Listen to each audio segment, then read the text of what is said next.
दोस्तों, तो मैं डॉक्टर ज्ञान चतुर्वेदी, नोबल हॉस्पिटल का चीफ फिजिशियन, और आपसे बहुत ही महत्वपूर्ण समस्या पर आज बात करूंगा हेल्थ की। वो है विदेश यात्रा। और विदेश यात्रा के जाने से पहले बाकी तैयारियां आप करते हैं, वीज़ा लेते हैं, पासपोर्ट देखते हैं और सामान लेते हैं। बच्चों के लिए अचार ले जाना है तो देखते हैं, और क्या पहन के जाएंगे, क्या करेंगे, क्या रहेगा वो देखते हैं। पर ये हमारा पक्ष सबसे बाद में रहता है कि यार वहाँ जाके कहीं बीमार ना पड़ जाऊँ। चिंता होती है, तैयारी नहीं होती। और आप अपने डॉक्टर से जाके पूछते भी हैं तो डॉक्टर भी आमतौर पर उस तरह से तैयार नहीं है आपको एक एडवाइस देने के लिए, प्रॉपरली साइंटिफिक मेथोडिकल एडवाइस कि आप अगर विदेश यात्रा को जाते हैं तो आपकी क्या तैयारियां होनी चाहिए। तो हम आपको बताएंगे आज कि आप विदेश यात्रा पर जाएं तो किस तैयारी से जाएं, और फिर भी वहाँ बीमार पड़ जाएं तो क्या करें। तो दो खंड हैं मेरी इस वार्ता के। तो मैं अभी पहले खंड की बात करता हूँ कि विदेश यात्रा के जाने से पहले क्या तैयारी हो आपकी। देखिए, एक ज़माने में विदेश यात्रा बहुत कम लोग करते थे। मैं अपनी जवानी की बात करूं, आज से 20 साल पहले, मुश्किल से 20-22 साल पहले, विदेश यात्रा, किसी का बच्चा विदेश में हो तो एक घटना मानते थे। और एक गांव में, शहर में, कस्बे में एक समाचार होता था कि फ़लाने आदमी फ़लानी जगह गए, वो लंदन गए, वो लंदन रिटर्न है, वो अमेरिका रिटर्न है। हमारे यहाँ फॉरेन रिटर्न कहलाते थे वो, कि वो फॉरेन रिटर्न है। तो बाकायदा उनका कई बार तो विदेश यात्रा का सम्मान होता था कि अरे भाई साहब, आप विदेश से आपने ज़रा सुनाइए कैसा लगा, वहाँ क्या होता है।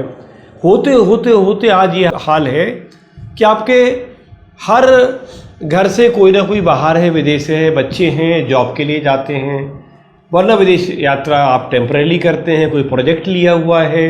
हमारे यहाँ अब हिंदुस्तान में बच्चे और हमारी क्वालिफ़िकेशन से बात का वो रहती है कि हम बाहर जाके प्रोजेक्ट्स करते हैं। 6 महीने के लिए हम फलानी जगह जा रहे हैं, 6 महीने नाइजीरिया जा रहे हैं, तो फलाने जगह जा रहे हैं, तो यूएसए में जा रहे हैं, हमारी कंपनी हमको भेज रही है, और कुछ लोग तो वहीं जॉब कर रहे हैं।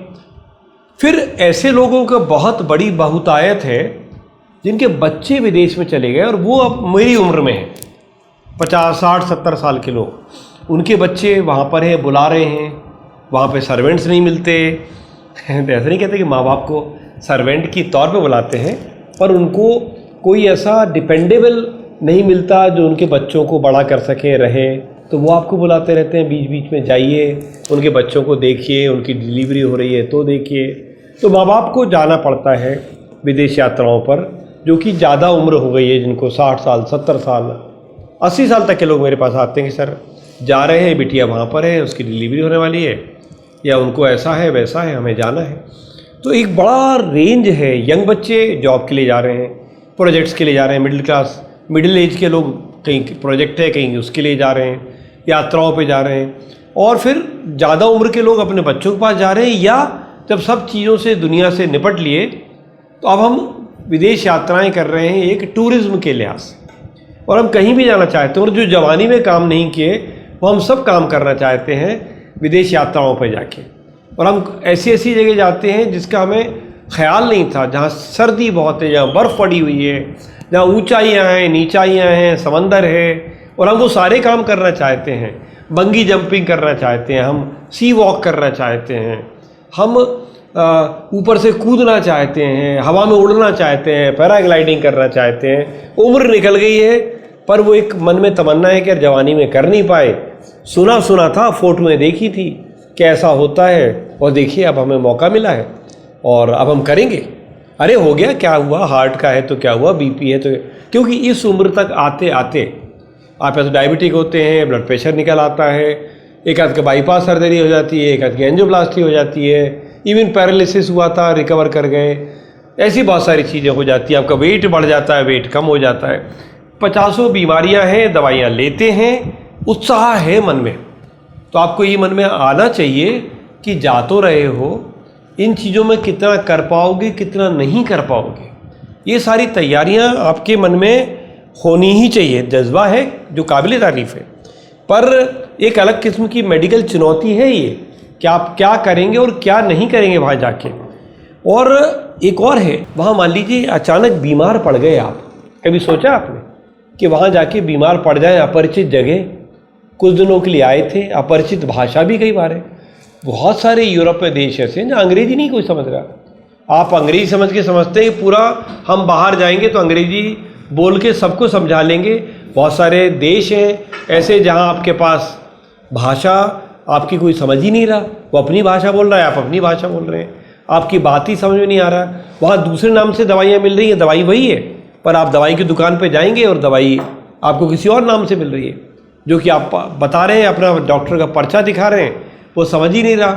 कई जगह दवाइयाँ आपको बिना वहाँ के डॉक्टर के प्रिस्क्रिप्शन से नहीं मिल सकती। आप बीमार पड़ गए वहाँ पर, वहाँ के क्या लॉज हैं, आपको जो इंश्योरेंस कवर लेके गए हैं वो वहाँ काम करता है नहीं करता है।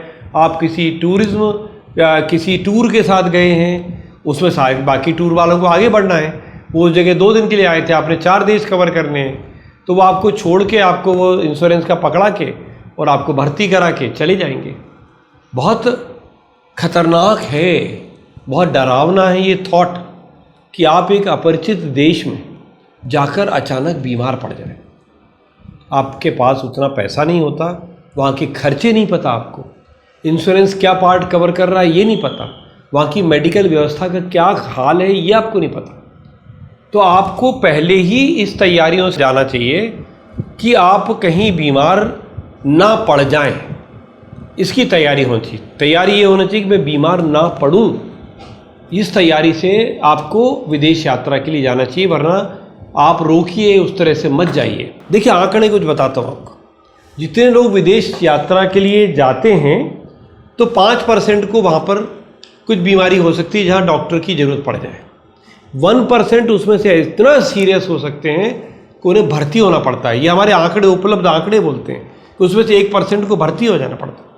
उन 1% में जो भर्ती हो जाते हैं, जो 1% भर्ती होते हैं, उसमें से मानिए कि करीब 1% इतने बीमार पड़ जाते हैं कि मर जाते हैं। और मृत्यु का कारण बाहर विदेश में आमतौर पर या तो आप जो पढ़ते हैं या तो हार्ट अटैक होता है या स्ट्रोक होता है और या फिर कोई एक्सीडेंट होता है।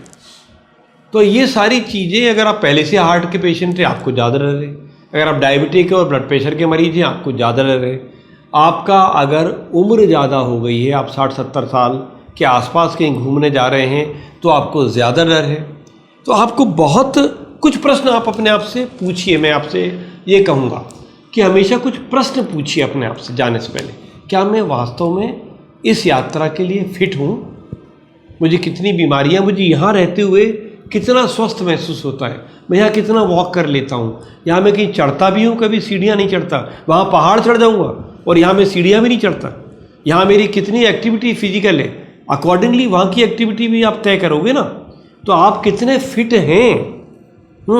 और मुझे जो मेडिकल प्रॉब्लम्स हैं वो क्या क्या है पूरी लिस्ट होना चाहिए मेरे पास, मुझे किन दवाइयों का किट अपने साथ बना के ले जाना चाहिए, अपने डॉक्टर से पूछना पड़ेगा। मैं कितने दिन की, अगर मैं मान लीजिए 15 दिन की जा रहा हूँ तो मैं 2 महीने की दवाई लेके जाऊँ कि किसी कारण से मेरा एक्सीडेंट हो गया तो मेरी ये दवाइयाँ वहाँ नहीं मिलने वाली, तो मैं दवाइयाँ पर्याप्त लेके जा सकता हूँ कि नहीं जा सकता। और एक बात और है, क्या कुछ महत्वपूर्ण टीके लगवा के जाना चाहिए मुझे, कोई ऐसे इम्यूनाइजेशन है जो यात्रा से पहले कराऊं तो मैं वहाँ पर सुरक्षित रहूँगा। और दूसरा फिर आखिरी बात आएगी कि जब आप वहाँ से लौट के आते हो तब क्या बीमारियाँ आप साथ लेके आ सकते हो, उसका भी थोड़ा ज्ञान आपको मैं दूंगा। तो इतनी सारी चीज़ें हैं। और याद रखिए कि हार्ट के पेशेंट जो अभी यहाँ बहुत अच्छे घूम रहे हैं वो कहते हैं हम तो ठीक ठाक हैं। जब हम इंटरनेशनल फ्लाइट पे चलते हैं तो जो केबिन का दबाव है वो ऐसा मान लीजिए कि ऐसा होता है कि सी लेवल से जो 8000 फीट ऊपर जो हवा में ऑक्सीजन होती है उतनी ऑक्सीजन 60% के आसपास की ऑक्सीजन आपके हवा में रहती है केबिन के अंदर। और ये आपको जब आप अपने नॉर्मल लेवल पे हो उसकी तुलना में ये आपको ऑक्सीजन कम पड़ सकती है अगर आप हार्ट के मरीज हैं तो इसीलिए आपको प्रॉब्लम्स हो सकती हैं लॉन्ग इंटरनेशनल फ्लाइट्स में। तो आप हार्ट के पेशेंट हैं, प्रॉपरली ईसीजी, इको, अपने सिम्टम से अपने डॉक्टर से बात करके इमरजेंसी ड्रग्स लेके इस तैयारी के साथ जाएं कि कभी बीच में आपको मालूम पड़ा हवाई जहाज में ही प्रॉब्लम हो गई कितना परेशानी हो जाएगी अगर आप हवाई जहाज के अंदर आप हो गए, उन्हें अपना कहीं अवॉर्ड करके कहीं उतारना पड़ेगा आपको, और क्या होगा जहाँ की आप इंश्योरेंस भी लेके नहीं गए, आप यूएसए जा रहे हैं, बीच में कहीं आपको उतारा गया तो क्या होगा। तो ऐसी बहुत सारी परेशानियाँ हैं जिसकी आप तैयारी। सबसे पहले है क्या मैं फिट हूँ जाने के लिए, फिर मेरे पास क्या बीमारियाँ हैं, क्या मैं उनकी दवाइयों की क्या किट तैयार करके जाऊँ, ये सब कुछ प्रश्न हैं। और मैं क्या इम्यूनाइजेशन करवा के जाऊँ, कौन से टीके हैं मैं जब करवा लूँ तो मुझे अच्छा रहेगा, ये मैं आपको बताऊँगा। और एक बात और पता करके जाना चाहिए, मुझे ऐसा लगता है, आप ये पता करके जाइए ना, बहुत लोग नहीं, अरे साहब हम तो तैयार ही नहीं थे, हमें पता नहीं था यहाँ पे इतना स्विट्ज़रलैंड में इतनी बर्फ़ पड़ती है, इतनी ठंडी होती है, अरे बाप रे, हमने सोचा सर एक छोटे से कोट से काम चल जाएगा।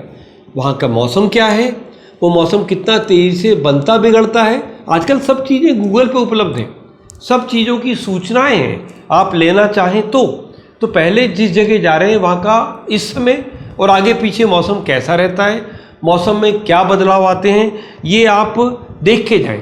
फिर आप ये देख के जाएं कि आप वहाँ कितने दिन रहेंगे, उतने दिन की आपके पास पर्याप्त दवाइयाँ हैं या नहीं हैं, क्या आप वहाँ के गांव वगैरह में भी जाएंगे, क्यों गांव का एटमॉस्फेयर अलग है, गांव के जानवर अलग है, गांव की चीज़ें अलग हैं। तो गांव में और आपके पास इंश्योरेंस की पेपर्स को किसी ढंग के इंश्योरेंस वाले को दिखवा लेना चाहिए। खासकर ट्रैवल गाइड जो देता है, ट्रैवल टूर वाले देते हैं, वो बहुत सजावटी सा वो होता है इंश्योरेंस, जो आपको एन मौके पे वहाँ काम नहीं आता, फंस जाते हो आप तो। और क्या आप वहाँ जाके कुछ एडवेंचर गतिविधियाँ करेंगे? एडवेंचर गतिविधियाँ मैंने जो बताया आपको, बहुत पहाड़ पे जाएंगे, क्या आप कहीं बंगी जंपिंग करेंगे, क्या सी वॉकिंग करेंगे, ये सब चीज़ें, क्या पैराग्लाइडिंग करेंगे, ऐसा कुछ सोच के जा रहे हैं क्या? या वो रोलर कोस्टर जो बड़े खतरनाक किस्म के ऊपर नीचे होते हैं उनमें करेंगे? अगर आप ब्लड प्रेशर के मरीज हैं, अगर आप हार्ट के मरीज हैं, तो आप उत्साह में दूसरों को देख के और दूसरी खासकर औरतों के सामने अपने आप को बहादुर बताने के लिए कहीं आप ये ना करें कि अरे चलो चलते हैं यार, हम चल लेंगे। ऐसे में आप सोचिए, रोलर कोस्टर में आप इतने ऊपर नीचे जा रहे हैं, बीपी ऊपर नीचे जा रहा है, स्ट्रोक हो जाए, बीपी बढ़ जाए, कुछ हो जाए, भगवान मालिक है। आप ऊपर हवा में उड़ा दिया आपको, और बंगी जंपिंग में आप नीचे जब जा रहे हैं तो आप ऐसा, या आप जब समुद्र तल पर वॉक कर रहे हैं, बहुत अलग किस्म का माहौल है आपकी पूरी बॉडी के लिए। आप अगर ये बीमारियां हैं तो अवॉइड करिए। अगर आपका बाईपास हुआ है, अगर आपकी एंजियोप्लास्टी हुई है, अगर आप ख़राब हाइपरटेंसिव है, थोड़ा बहुत हाइपरटेंसिव में दवाइयाँ लेते हैं और आपका हिम्मत है, करिए। अगर आपकी उम्र ज़्यादा हो गई है, 70 साल से ऊपर है, तो आप अपनी उम्र की सीमा भी तो पहचानिए। फिर आप इन एडवेंचरस एक्टिविटीज़ को दूसरों को करने दीजिए, बच्चों को करने दीजिए, देखिए, बैठ के खुश होइए, ये आप कर सकते हैं ना। अब इसके अलावा आप क्या कुछ, मैं आपको आखिरी बात जो तैयारी की बोल रहा हूँ वो आप पहले समझ लीजिए। एक दवाई का किट बनाइए जिसमें आपकी ब्लड प्रेशर की दवाई 15 दिन एक्स्ट्रा हो, जितने दिन जा रहे हैं उससे, आपकी डायबिटीज़ की दवाई 15 दिन की एक्स्ट्रा हो, आपके हाथ पाँव के दर्द की दवाइयाँ 15 दिन के ऐसे ले रखें। पेट खराब आमतौर पे हमारा जाति से होता है, जिसमें कि हमने अच्छा खाया, हमने पानी भी ठीक पिया, पर ट्रेवलर्स डायरिया कहलाता है, हमारा फूड बदल गया, वहाँ जाके हमें डायरिया होने का डर रहता है, या हमें इन्फेक्शन ही हो गया, बुखार आ गया, बुखार आया और गला खराब हो, या बुखार आया और पेट खराब हो, ऐसा कुछ भी हो, टेम्पररी होता है 3-4 दिन के लिए, पर आपका टूर बिगाड़ देता है। आप गए ही 5 दिन के लिए थे, 3 दिन आप वहाँ पड़े रहे, खटिया पे पड़े रहे। तो लीवोफ्लॉक्स नाम की दवाई होती है, ओफ्लॉक्स नाम की दवाई होती है, इसे रख लीजिए, एक गोली रोज। अगर मैं 5-6 दिन के लिए जा रहा हूँ, तुम रोज़ खा लो यार, बिना किसी तकलीफ के भी खा सकते हो, तो कम से कम बचा रहेंगे आप किसी इस तरह के इन्फेक्शन से। अगर आपका पेट खराब हो तो 3-4 दिन के लिए लीजिए, गला वाला खराब हो तो 5 दिन के लिए लीजिए। तो आपको जुकाम खांसी की दवाई लेके जाइए, पेट की दस्त की दवाई लेके जाइए, पेट दर्द की दवाई लेके जाइए, जुकाम की दवाई लेके जाइए, आपको अमृतांजन वगैरह जो लगाते हैं वो लेके जाइए, साइनसेस वगैरह के लिए एंटी एलर्जिक लेके जाइए। तो दवाई का एक किट बना के जाइए, डॉक्टर से पूछ के बाकायदा उसकी पुड़िया बना लीजिए, उस पर लिख लीजिए कि ये बुखार की है, ये पेट दर्द की है, ये ऐसा है, तो ये मेरी ब्लड प्रेशर वगैरह की दवाई, बाकायदा किट। और डॉक्टर से प्रिस्क्रिप्शन बनवा के ज़रूर ले जाएं, क्योंकि कई यात्राओं में आपके साथ दवाई हो और प्रिस्क्रिप्शन ना हो तो आपकी दवाई को जब्त कर सकते हैं कि आपको ड्रग्स इस तरह अलाउड नहीं है जैसे आप लेके जा रहे हैं। तो डॉक्टर से मिलके एक बाकायदा किट बनाइए, जिसे अपने हैंड बैग में रखिए, कि आपका सामान तो चला गया उसके अंदर, और हैंडबैग में आप दवाइयाँ कम से कम अपनी पूरी रखिए। फिर क्या मैं बीमार वहाँ ना पड़ जाऊँ, उसके लिए कुछ टीके होते हैं। जैसे कि आप बाहर जाते हैं तो सबसे ज़्यादा इन्फ्लुएंजा और निमोनिया होने का डर रहता है। मौसम बदल गया, रास्ते में आप जब एक बड़े हवाई जहाज में बैठे हैं, वहाँ किसी को रेस्पिरेटरी कुछ इन्फेक्शंस वगैरह हैं, वो उस वातावरण में आपको लग सकते हैं। तो आपको निमोनिया का वैक्सीन और इन्फ्लुएंजा का वैक्सीन, वैसे तो हमारे को कहते हैं कि 60 साल से ऊपर हैं तो लगवाइए ही, पर अगर आपने 5 साल से निमोनिया का वैक्सीन नहीं लगवाया हुआ है तो आप निमोनिया का वैक्सीन लगवा लीजिए, आप इन्फ्लुएंजा का वैक्सीन लगवा लीजिए। खासकर अगर आपकी इम्यूनिटी कम है तो लगवा के ही जाएँ। 60 साल से ऊपर हैं तो ये दोनों वैक्सीन लगवा के जाएँ। कायदे से हेपेटाइटिस ए और बी के वैक्सीन भी लगवाना चाहिए। वह खान पान बदल जाता है, पानी बदल जाता है, आप श्योर नहीं है कि जिसने आपको खाना सर्व किया है उसने हाइजीन को कितना फॉलो किया है। तो बेहतर है कि आप ये हेपेटाइटिस ए और बी के वैक्सीनेशन अगर आपके नहीं लगे हैं तो लगवा लीजिए, अगर बूस्टर ड्यू है तो लगवा लीजिए। कुछ देश ऐसे हैं जहाँ बहुत भीड़ भड़का हो, ऐसे जगह पर खासकर जो हज में, जहाँ लाखों लोगों का, हमारे हज के लिए भी बहुत लोग जाते हैं, हर साल जाते हैं हज करने के लिए, वहाँ लाखों लोगों की भीड़ होती है। इसमें सबसे ज़्यादा मेनिंजाइटिस का खतरा होता है। मेनिंजाइटिस एक ब्रेन फीवर है, जहाँ ब्रेन में झिल्ली में सूजन आ जाती है, आप बेहोश हो सकते हैं, आपको तेज बुखार आ सकता है और आपकी जान जा सकती है। इसका वैक्सीन है बाकायदा मेनिंजाइटिस का।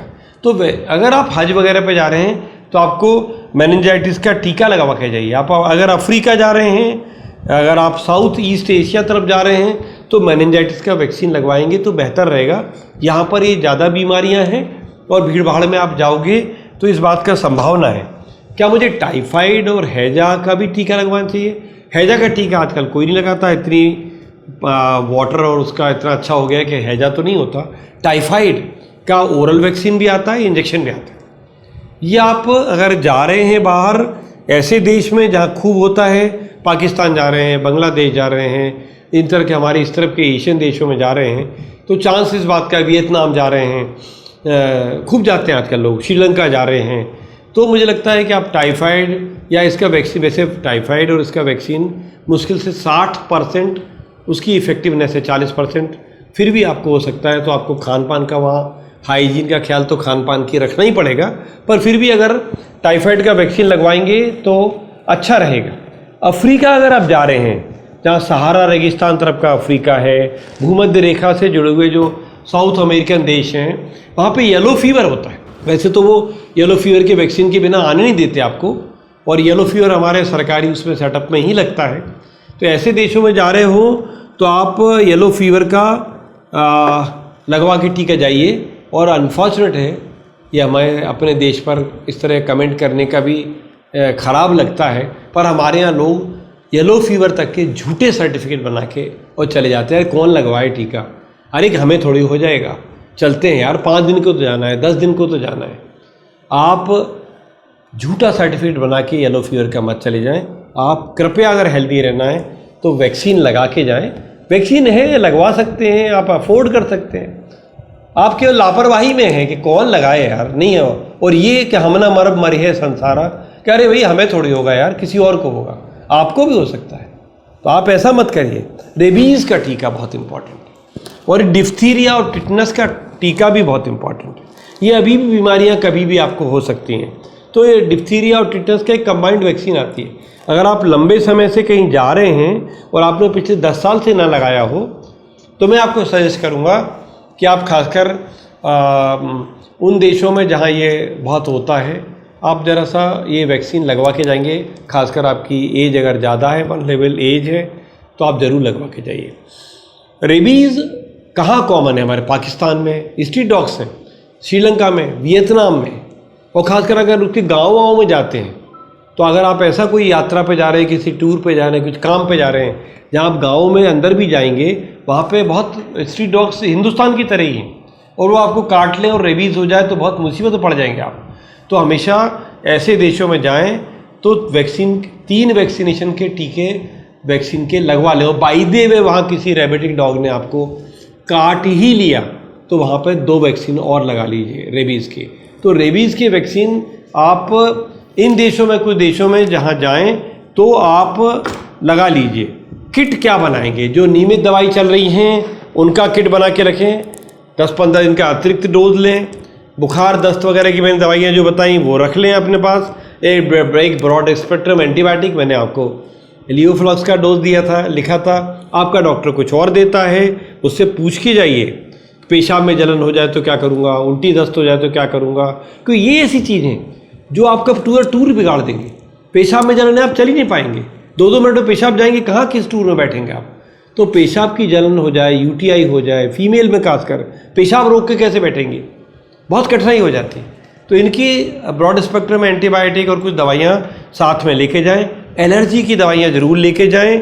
एंटी फंगल क्रीम अपने साथ ज़रूर रखें। बाहर मौसम कैसा है, पसीना बहुत है, कुछ ऐसा फंगस हो सकता है तो आप ज़रूर रखें। और मलेरिया वाले इलाके में जा रहे हैं तो अपनी मच्छरदानी साथ लेके जाएं, मॉस्किटो रिपेलेंट साथ में लेके जाएं। और या फिर अगर कुछ शॉर्ट टर्म के लिए जा रहे हैं तो आप वहाँ कीमोप्रोफिलैक्सिस कहलाती है मलेरिया की, कि हर सप्ताह कुछ दवाइयाँ डॉक्टर लिख के देगा, जो हर सप्ताह आपको वो कोर्स एक लेना है जो आपको मलेरिया होने से वहाँ बचाएगा। तो ये सारी तैयारियाँ जो मैंने अभी आपसे बात की, ये अपने डॉक्टर की सलाह से उसे बता के कितने दिन के लिए जा रहे हैं, वहाँ का मौसम कैसा है, वहाँ का बीमारियों का पैटर्न कुछ पता चल जाए तो लेके ज़रूर जाइए, तभी आपकी विदेश यात्रा सफल होगी, वरना आप परेशानी में पड़ेंगे। धन्यवाद बहुत बहुत।